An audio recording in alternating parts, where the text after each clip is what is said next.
তোমরা তো তোমাদের অনুষ্ঠানে সেজে নাও, আমাকে একটু সাজিয়ে দেবে? তুই এবার সাজবি? সাজটা তো বড়দের হয়, ছোটদের আবার কি কোনো সাজ হয়? তোকে তো এমনিই সুন্দর দেখতে। তাহলে কি আমি আমার বার্থডেতে সাজবো না? দেখছি, দেখি কি করা যায়। সবাই তো আমার কাছে ব্রাইডাল মেকআপ করতে আসে, তুমি আজকে কি সাজতে এসেছো আমার কাছে?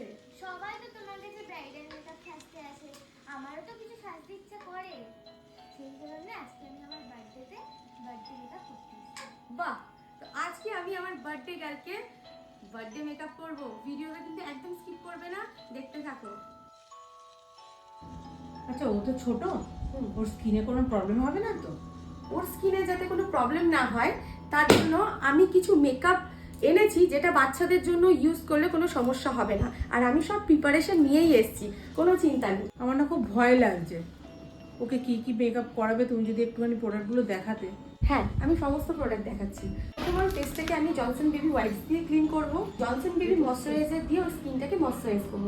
তারপর ওর ওপর আমি একটু ওয়েটেড ফাউন্ডেশন ইউজ করব, একদম অল্প পরিমাণে, আর তারপরে ব্লেন্ড করে দেবো। তারপর আমি মেকআপটাকে সেট করার জন্য জনসনস বেবি পাউডার আমি ইউজ করব।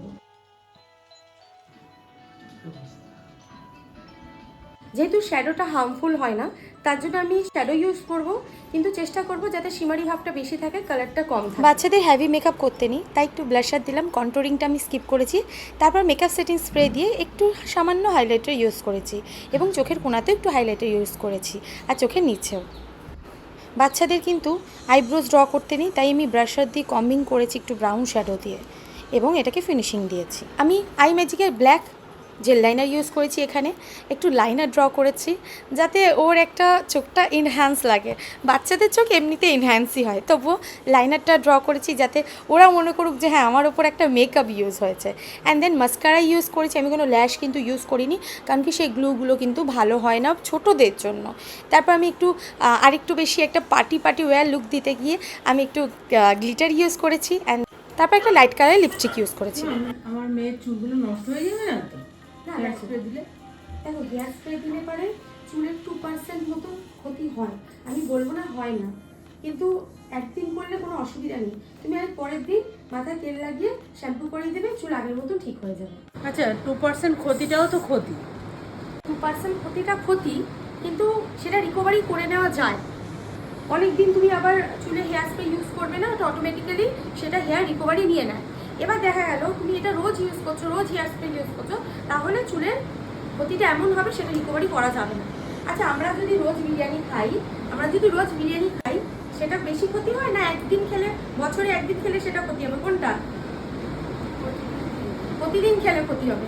তার জন্য একবার হেয়ার স্প্রে ইউজ করলে কখনোই সেটা ক্ষতিগ্রস্ত হবে না। বছরে একবার ইউজ করতেই পারি, কিন্তু তারপরে রোজ না, কয়েকদিন তেল লাগিয়ে শ্যাম্পু করলে ঠিক হয়ে যাবে। ঠিক আছে? তারপর হেয়ারে আমি কিছু ফ্লাওয়ার্স অ্যাড করেছি, অ্যান্ড একটু গ্লিটার দিয়েছি। তারপর জুয়েলারি পরানোর পালা, অ্যান্ড হেয়ারটা দেখো কি দারুণ লাগছে না? দারুণ লাগছে, আমার বার্থডে গার্লকে খুব সুন্দর লাগছে। আমি জানি না তোমাদের কি পছন্দ হয়েছে কি হয়নি, কিন্তু আমার বার্থডে গার্লকে কেমন লাগছে অবশ্যই কিন্তু তোমরা সবাই কমেন্ট করো। আর বার্থডে গার্লের এখন একটু আয়না দেখার পালা, নিজেকে কেমন লাগছে। তুমি রেডি হয়ে গেছো, দেখো কেমন লাগছে। ও মা, আমাকে তো পুরো পরীর মতো দেখতে লাগছে। আমি তো তোমার কাছে প্রতি বছর সাজবো। তোমরা যারা যারা এরকম বার্থডে মেকআপ সীমান্তির কাছে সাজতে চাও, তারা সীমান্তিকে যোগাযোগ করতে পারো। Tata.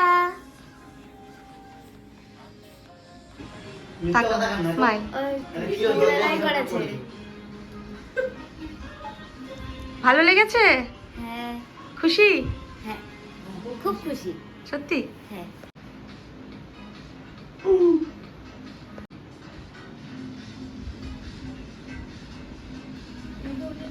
Happy birthday, happy birthday. তাহলে আমিও সাথে ভীষণ ভালো হতাম না।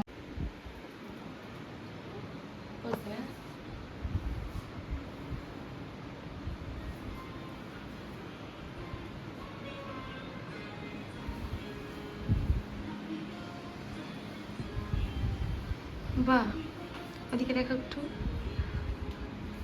পিছন ঘোরা যাও, একটু ঘুরে যাও, একটু এদিকে তাকাও।